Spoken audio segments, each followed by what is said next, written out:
Previously on All Relative, defining Diego. No, my name's Diego, but I'm from the Tsutsuhil tribe, so they would call me Tiko. I give Diego away because I'm a woman and I can't really teach men's work to the boys. What are your expectations? I don't know. I feel like, honestly, he's a changed dude. From what to what? From some hard-ass dude who fought in a war and stuff to just someone who is trying to survive the everyday life of the economy there. The way that international adoptions boomed at their height in Guatemala is not something that I think anyone who has intimate knowledge of it would care to repeat, given the high levels of fraud and coercion of birth mothers. I always knew that, when we adopted you, it was a temporary thing. And then we were going to send you out into the world, and you were going to be your own person.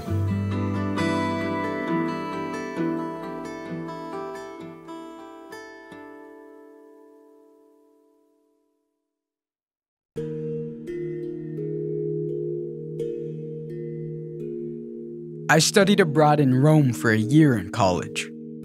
One of the things I loved about my life there were these epic runs I would take through the city.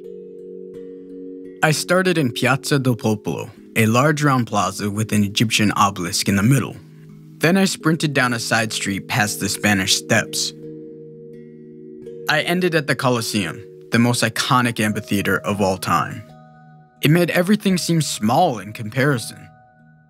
My feet pounded against cobblestones, older than anything I've ever known. In Italy, I didn't have to deal with this forever question of whether I was Guatemalan or American. There, I just was. No one knew where I was from. I felt free. It wasn't as simple as an escape. Because people in Italy couldn't figure out who I was, I had space. For the first time, to really decide for myself. It was in Rome that I appreciated what it means to be Mayan, to be part of something ancient. Today, in Minnesota, I'm still figuring out who Shika is, who I am. I want to work with kids with special needs and be the kind of teacher a sick, sad 12-year-old me could have looked up to. I'm working weekends at Punch Pizza, where I started as a dishwasher when I was 16. I work out, I play hockey, and I run across the Mississippi River to Minneapolis and back home to St. Paul. Running is like my therapy. As my feet pound the pavement, I sometimes get emotional. I reflect on what keeps me going, why I'm here, living this life.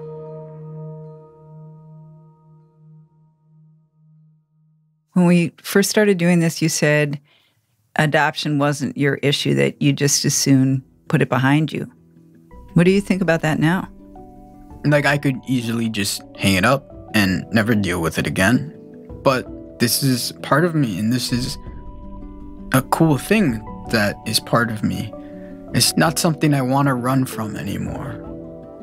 I mean, you've given me so much from this. The connection with my birth family. That was a goal, that I would know where I'm from and know my people. And you've given that to me, and that's been an incredible gift.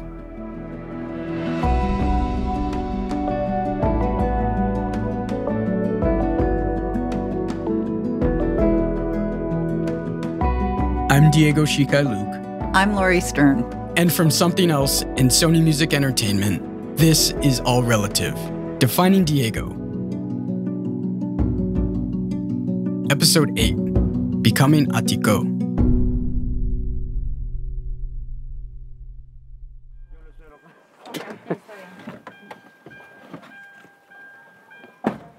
I had never been to Isabel's house before. We always met wherever we're staying. This time was a little different. She actually asked us over. She invited us over to her house. And we needed Dolores' help to find the place. She directed our driver, Oswaldo, as we made our way across town. Sí, no sé si se puede. Oh my God. I think we could walk if that's easier. I remember it was up this steep hill on a cobblestone road, which was barely big enough for a van. And our driver, Oswaldo, the GOAT driver of Guatemala, was able to like maneuver through these like really tight spots. We ended up stopping at this T in the road, and you and Dolores went down a narrow alley, and I hung back and waited for Dan. Okay, you ready, Dan? Might want to be rolling. Inside, Isabel's home was one small room, a dirt floor, no electricity, one water pump. There was a simple wooden bed frame stacked against each wall. Everyone was there. My sister Josefa and her little boy, my brother Juan and his little girl, also named Isabel. How are you? ¿Cómo estás? Bien.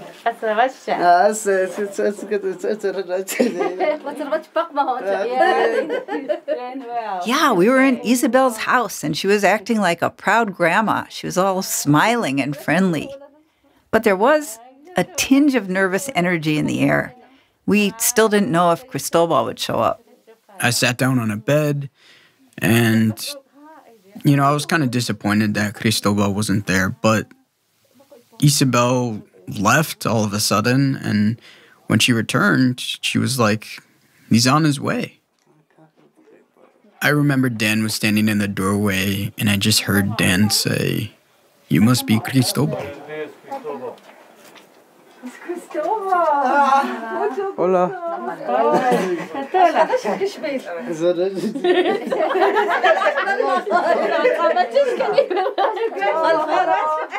Cristobal was smaller than me and older than I thought he'd be.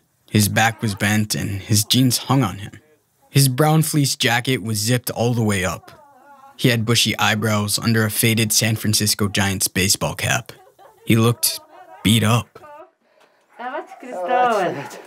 Cristobal. Inin nubi Tiko. Hola. I'd practiced how to say, "I'm your son, Tiko," in Sutuhio.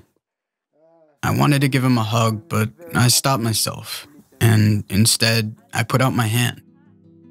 There we were, shaking hands, and the last piece of my puzzle slipped into place. He looked around and seemed delighted, but a little confused. I think all of us in that moment kind of realized the gravity of the situation, just how special and how this had been 23 years in the making. And then Isabel got a stool for him. He sat down and we just talked. He told me his father's name and his mother's name. That he was born April 18th, 1969. And this small room we were in belonged to his mother. My sister Josefa is named for her. And I just want to know about him growing up. What was his childhood like? And kan iha ba takshat ke ich batat banak samach shaban. Jornalero. Sharak ba sa Pedro tsaka? Corta de café, limpia. O asador. Sharak tsabah. Pero sí siempre cortel. 3 años. And what he said when he grew up, and his father taught him how to use the hoe and cleaning people's land, like people growing corn and vegetable. He will clean the weeds and people's land, and he collects wood, and then he went to go pick coffee cherry when it's the season for coffee to get red or something, and then that's his job, picking coffee in San Pedro. Cristobal told me that he worked as a day laborer, doing whatever seasonal work was available. One day, he and his father were working in Tecpan, a city on the way to the capital. Soldiers on a military truck grabbed him and threw him in. Military service was mandatory in the 80s. And they forced him to be with the military. If he doesn't mind talking about some of his experiences in the military, because we think it's important for people to know that his story is very important. Let him. 72 كتسانا دولو. إذا لقد هيلا أسترا استراد كيسكوا. I asked him why they sent him up in the mountain. It's like to look for the guerrilla people. And if they find a guerrilla person, and they will tell them to kill them. But then he doesn't want to kill people. Sometimes he just hiding because it'd be hard for him killing their own people. Cristobal told me the whole story. He said he was on guard duty. He was forced to stay awake and on his feet for days at a time. The soldiers never had enough to eat. They had to eat leaves and grass and wild beans just to survive. One day, he was supposed to go out on patrol near the Mexican border, but he managed to escape. He said a lot of people were killed that day.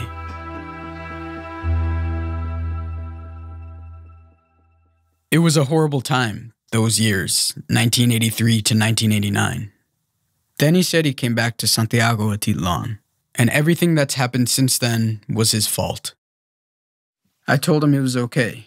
He's still my father, and I still love him as my father.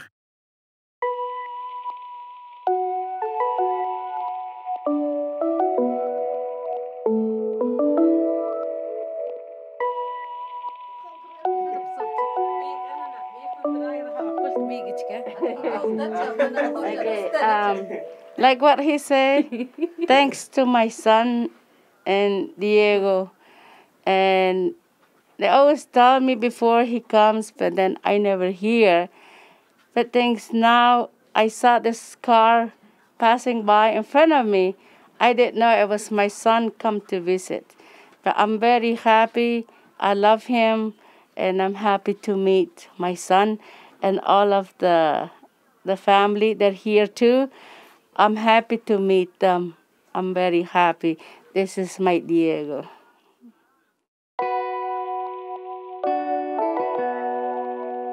This meeting of families in Isabel's house, everyone was aware how precious it was. It was really hard to say goodbye, especially to Isabel. But I had to try. I have one more thing. It's what I was trying to tell you back in 1999 when Diego was a little tiny baby. And I was trying to thank you. But I had no idea then, because he was just a little baby. And he would be the best thing in my whole life. And you gave him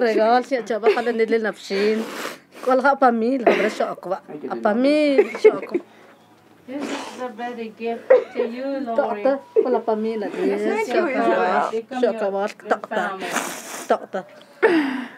كراتك أني أتنمال كراتك أني أتبجالال ديوش بكتاقة كهر كلا بار I can't believe you're comforting me. كلا بامين كترهوتت كرهونن كترهوتت كتاقة لور. You have a gift, and I have a gift. There's son for us.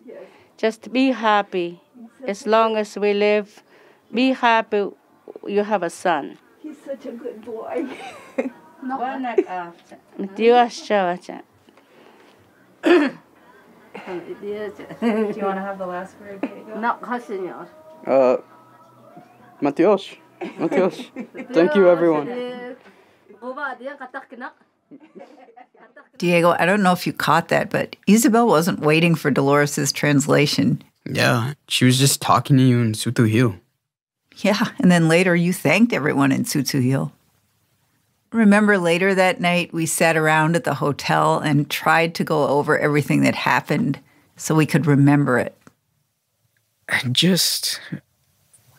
It was one of those things where I don't think when I was ready, he was ready, and he was ready, I was ready. It's always been like he's trying to run away maybe, and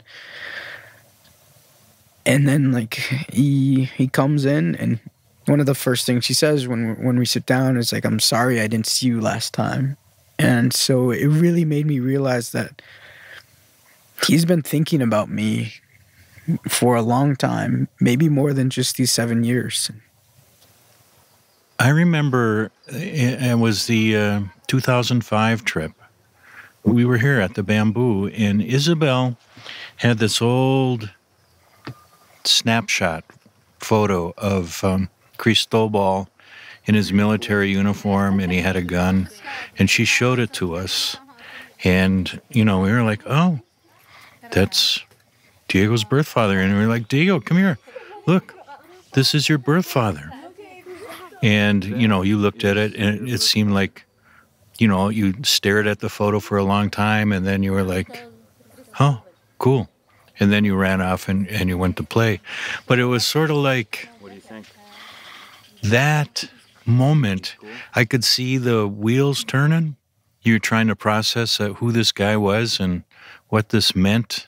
And so then comparing that to now, 20 years later, it's so much more. The whole day has been surreal.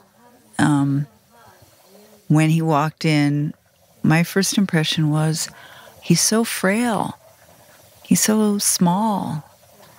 And, over the years, we've imagined that he was strong and maybe mean and violent. And you just kind of wanted to put your arms around him and say, it's okay. Exactly. When he walked in and I shook his hand, I really just wanted to hug him right there to let him know, you're safe. Like, I'm your son. You're my father. I feel like not just Cristobal and Isabel, but especially Cristobal and Isabel, but everybody was like a fully formed family member. Like, I especially felt that with Isabel. She had told you what you should do as a young man, responsible not just to her and your Tsutsu Heel people, but to me and Dan. And she was telling you what for. I just remember, like, making eye contact with her, and she was, like, trying to... I guess I can't remember what she was telling me because I don't understand Tsutsu Heel. Can I tell you what I was observing? Just because I think this might be what you're trying to make the point. Was she was talking to you and you were just nodding and like you were looking into each other's eyes and your eyes were watering and her eyes were a little watery, and in this moment I saw both parents who really, really cared about me. And it didn't matter what language you spoke, where you're from, what the color of your skin was. All that mattered in that moment was we were all in that room for me. And just like, it was a language that didn't need to be spoken. It was just the language of being a mother. Just that maternal instinct towards me. And she was saying stuff to you and you were saying stuff to her.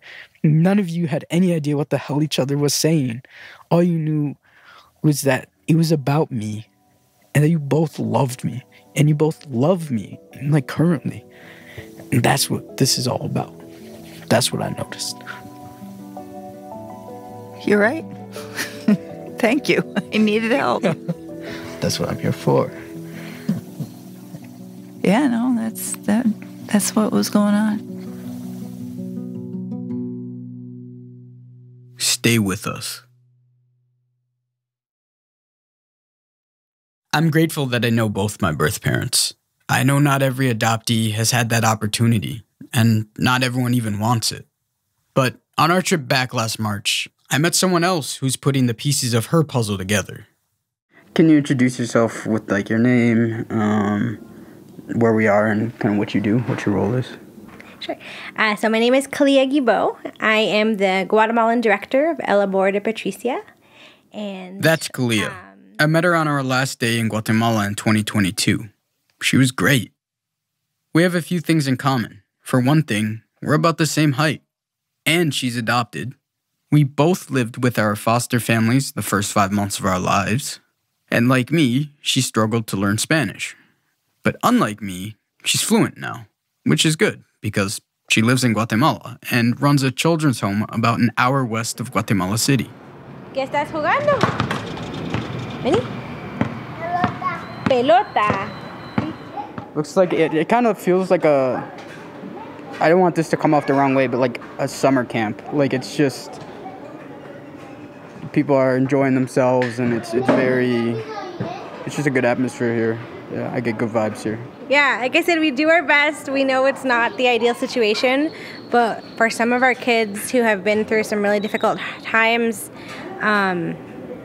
it's a needed safe home for them, which is a whole other. This place is called El Amor de Patricia. Kids who are abandoned or whose families can't take care of them, they live here.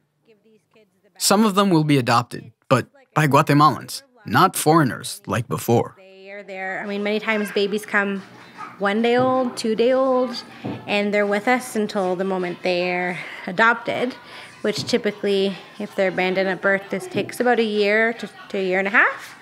How do you know one baby is more likely to get adopted than another? Like, what makes that true? If they're abandoned at birth, typically we know they will be adopted pretty quick. If they were removed... It was cool to see another adoptee helping other kids get adopted, and to hear more of how Kalia got back to Guatemala from Canada, where she grew up.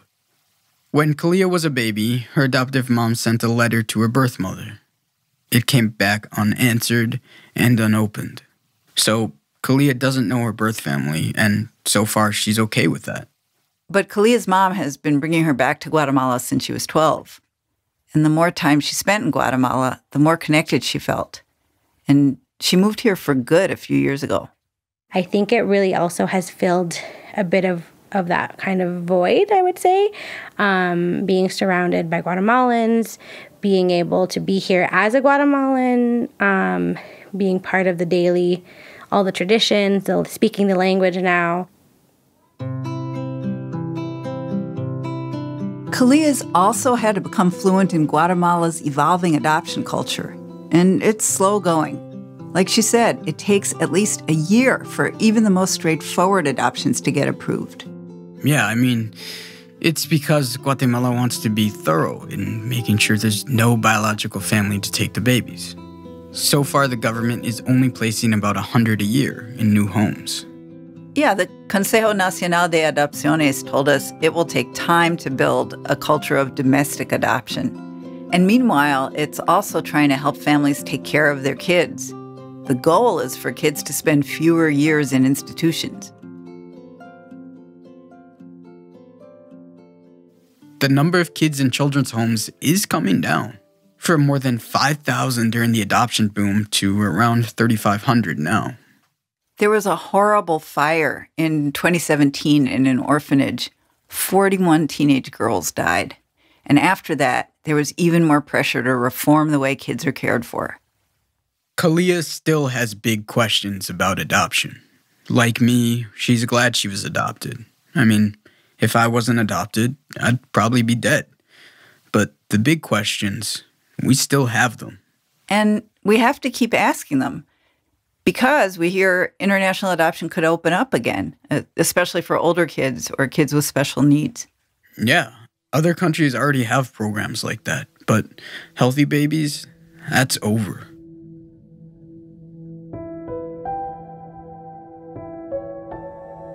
When people ask us, was international adoption a good thing or bad thing? How do you answer that? I think that's an impossible question. It's not like it's one or the other. I mean, it's both. It depends. It was really bad, and it was really good. When we adopt you, we are giving you a new life, but we're also giving you a lifelong problem to solve. Yeah, I'm grateful for everything you've done and all that, but it wasn't really, black and white. Part of me feels like this isn't my home. I think that's kind of what comes out of this problem. I think this is something I'll be working on, continuing to work on. Maybe I'll figure it out, maybe I won't. I think you will. But, Diego, how do you judge something like international adoption? By the most beautiful things that came out of it, or the really ugly things? I'll have to keep thinking about adoption to figure out who I am and who we are. Who we are as a family, What does it mean to be a family?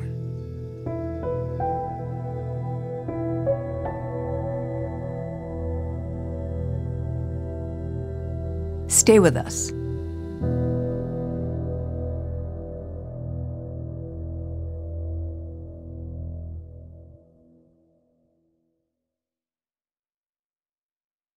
You know, in some ways, this whole podcast has been like a marathon. We've gotten to reflect on our whole lives. And as you know, we've also settled some things. Yeah, you met your birth father. And your connection with Isabel is more solid now that you're grown and healthy. You have your own relationship with them outside of me. And Isabel seems so proud to have you at her house. I started using her last name, Shikai, as my first name, like professionally. Sometimes. I'd say your name is one of the things that's not settled. Yeah, I mean, I think part of that is because I actually got to meet Cristobal, and I got to learn his last name, Rajuk. Yeah, his last name was left off of all your paperwork. I never knew, but I always wanted to know. Remember when you introduced yourself to Cristobal as Tiko when you first walked into Isabel's house? And actually, since the trip, you've started using Tiko. Not Diego, not Shikai, but Tiko. Yeah. Tiko means Diego in Sutuhil. And I learned that on one of our trips to Guatemala when I was just a little kid. No, my name's Diego, but I'm from the Sutsuhil tribe, so they would call me Tiko. So who are you going to be in summer hockey? I signed up as Tiko Rajuk Shikai.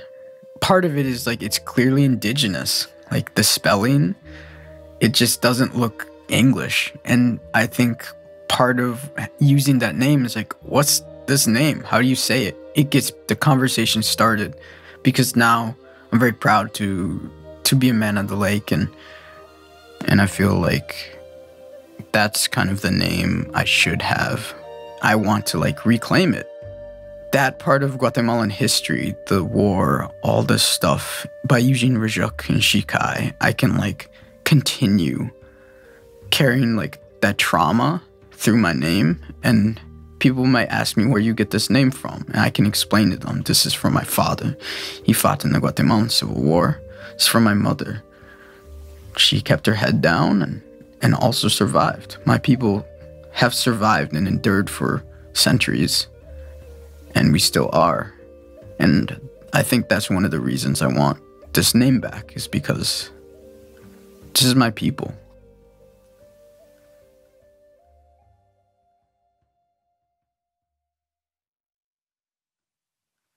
You said when we came back that you wanted to build Isabel a house. Yeah. Do you think that's really going to happen? I'd like it to happen. I mean, I'm not going to force it to happen. I hope it happens. But you're going to have to decide if it's going to happen. Well, I think it's like you were saying, how when this project is over, it's up to me to maintain this relationship. I could go visit them without you guys, but that's also kind of scary to me, honestly, because you've always been there.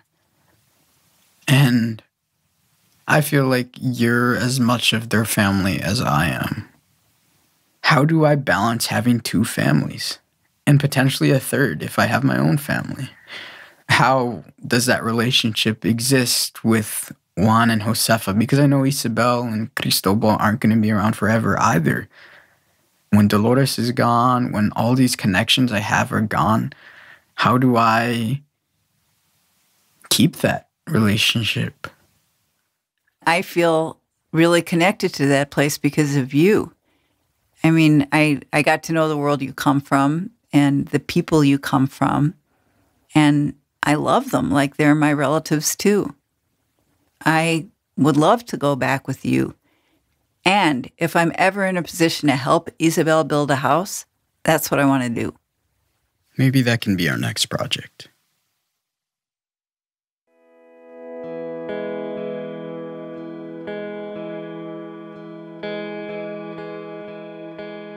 Even now, knowing her 23 years later, it's like, it's still awkward. It's like I'm meeting her for the first time every time. Imagine that you're about to watch a movie. It's a 2-hour-long movie. You can only watch 5 minutes every 20 minutes. So you get to watch the first 5 minutes of the movie, then you get to watch from 20 to 25 minutes, and then you get to watch 40 to 45.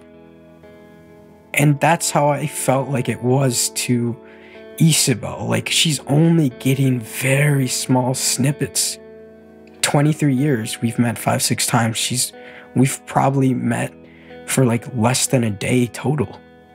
But she feels so overwhelmed and emotional when she sees me. It's evident she cares and thinks about me. And it made me look at love in a different way, because it's how could you love someone that much when you barely know them? And I think that's something that's just motherly love. I don't think I've loved someone that much. It's been, like you said, really bonding for us to talk this stuff over and to have these interview sessions. We're really doing this thing together. So I want to know, quite honestly, will you still love me? Let me tell you. Love is an action. It's not just a greeting card. Sitting here, sometimes I just look up and smile because I look at you and it's I think it's one of those things I'll never forget. Sitting next to you in this room and just knowing we're telling the story together. Yeah, it's powerful. You are my mom. And I just want to thank you for helping me find my own voice and helping me find my way. And I think it's a beautiful thing, what we've done.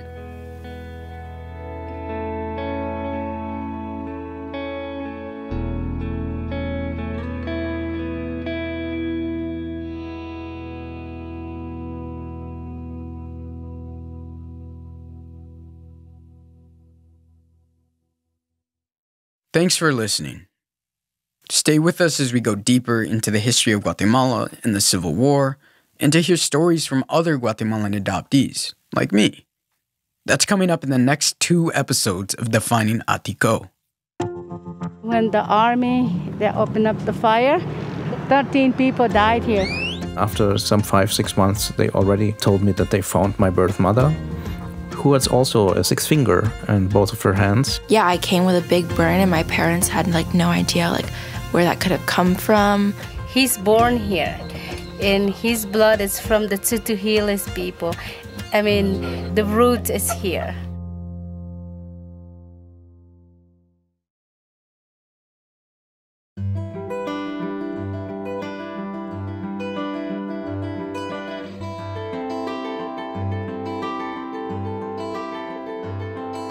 All Relative Defining Diego is a production of Something Else and Sony Music Entertainment. It's written and hosted by me, Laurie Stern. And me, Diego Shikai Luke. Mia Warren is our senior producer. Associate producers are India Whitkin and Kyra Asabe Bansu. Executive producers are Lizzie Jacobs, Jude Kampfner, and Tom Koenig. Lizzie Jacobs is our editor. Production management help from Ike Egbatola and Lily Hamley. Dara Hirsch is our engineer, and we had additional mixing by Sam Baer. Our theme song was composed by Gautam Shrikashan.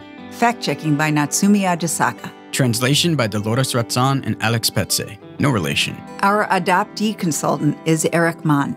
A big thanks to all the folks at Something Else and Sony who gave us feedback on earlier versions of the show. Megan Dietrich, Grant Irving, Krista Ripple, TJ Raphael, Louisa Tucker, Tiffany Walker, Julia Doyle, Rob Dozier, Pallavi Kodamasu, Janelle Brown, Jen Womack, Lauren Pagoni, Charlie Yetter, and Steve Ackerman. And Jude, thank you for making this project a reality. Thanks to Ben Fossen and Adoptees with Guatemalan Roots, a great organization. And thanks to Gemma Givens, founder of Next Generation Guatemala. You helped start us off. And thank you to Dolores Ratzan, our friend and translator for more than 20 years now. You've taught us so many things, including how to say thank you in Tsutsuhil. Matiosh. Matiosh, Dolores. And special thanks to my dad, Dan Luke. We couldn't have done it without you. Dan, we love you so much. And thank you to all the Tutuhiles and members of my family in Santiago Atitlan. Juan, Josefa, Cristobal. And the biggest thank you in the world goes to my mother, Isabel.